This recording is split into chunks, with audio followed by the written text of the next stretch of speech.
पश्चिम बंगाल की राजनीति में एक अहम मोड़ सामने आया है और देश को पश्चिम बंगाल की राजनीति ने ये बताया कि देश की असली फासिस्ट फोर्सेस कौन है, कम्युनल फोर्सेस कौन है, वे कौन सी ऐसी ताकतें हैं जो लोगों को पोलराइज करना चाहती है। हाल ही में जो JUP यानी जनता यूनियन पार्टी के संस्थापक हिमायू कबीर की एक वीडियो वायरल हो रही है, जिसमें वो कहते हुए दिखाई दे रहे हैं कि भारतीय जनता पार्टी से उन्हें 1000 करोड़ का ऑफर मिला है और जिसमें 300 करोड़ उन्हें एडवांस मिल भी चुके हैं। और इस वीडियो में उन्होंने कुछ भारतीय जनता पार्टी के नेताओं का नाम भी लिया है।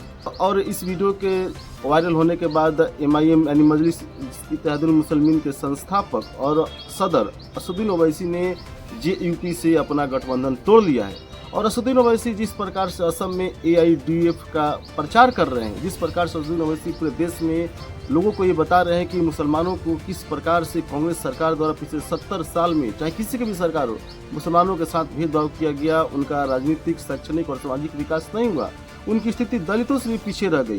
तो जिस प्रकार से पूरे मुसलमानों का ठेका असदुद्दीन ओवैसी ने ले लिया है, उसी प्रकार से पश्चिम बंगाल का ठेका हिमायू कबीर ने लिया था।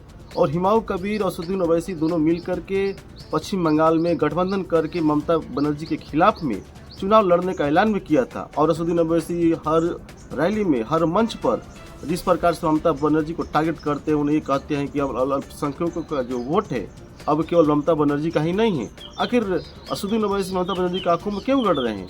और हिमायू कबीर जो कि हमेशा अपने हर एक रैलियों में मुसलमानों की बात करते करते ममता बनर्जी के खिलाफ जो जहर उगल रहे थे, और इस वीडियो में साफ दिखा कि आखिर इसके असली पीछे साजिश कौन कर रहा है।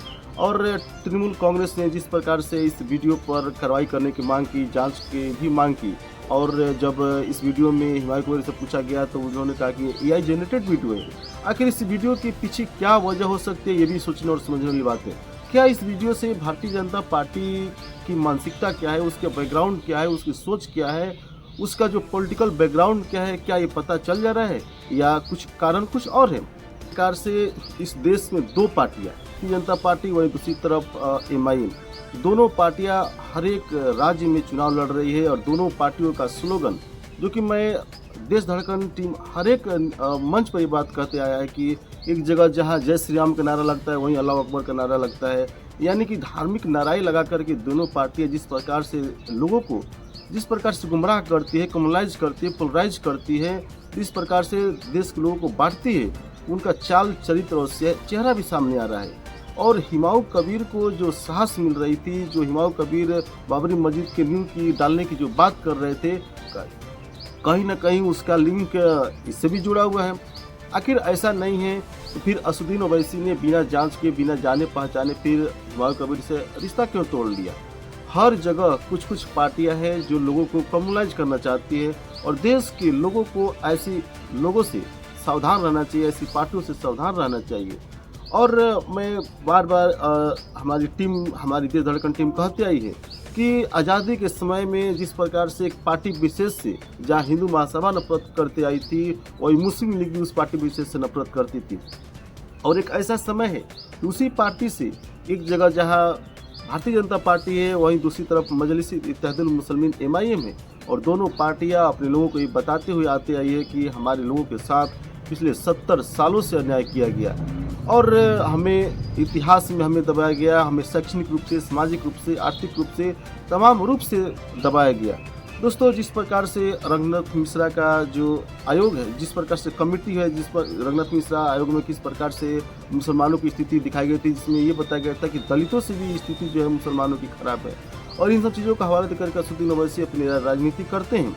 और आज ये समझ में आया कि आखिर वोट बैंक की राजनीति के चलते लोगों को गुमराह करने का जो तरीका है, वो कहीं ना कहीं भारतीय जनता पार्टी भी इसके पीछे जिम्मेदार है। चाहे अब बिहार देखें या बंगाल देखें या कोई भी अन्य राज्य देखें, जहां भी चुनाव होता है भारतीय जनता पार्टी घुसपैठियों का मुद्दा उठाती है। हालांकि अभी SIR का मुद्दा भी बहुत ही हावी रहा, और जहां भी चुनाव होता है, जबकि बॉर्डर सिक्योरिटी फोर्स जो कि केंद्र सरकार के अंडर है, इसके बावजूद भी घुसपैठिए कहां से आ रहे हैं, इसकी भी जानकारी भारतीय जनता पार्टी की सरकार को देनी चाहिए। और जैसे ही चुनाव खत्म हो जाता है, घुसपैठी और बांग्लादेशी इस देश से खत्म हो जाते हैं।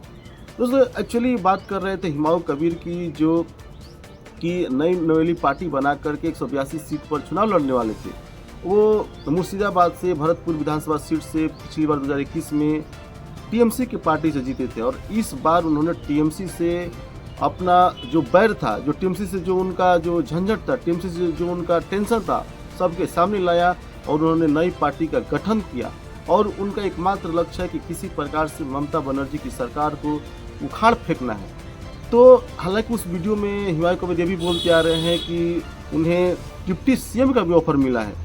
तो सोचियो, मतलब दोस्तों, ये कितनी खतरनाक बात है देश के लिए। क्या हमारा देश ऐसे नेताओं को टॉलरेट कर सकता है?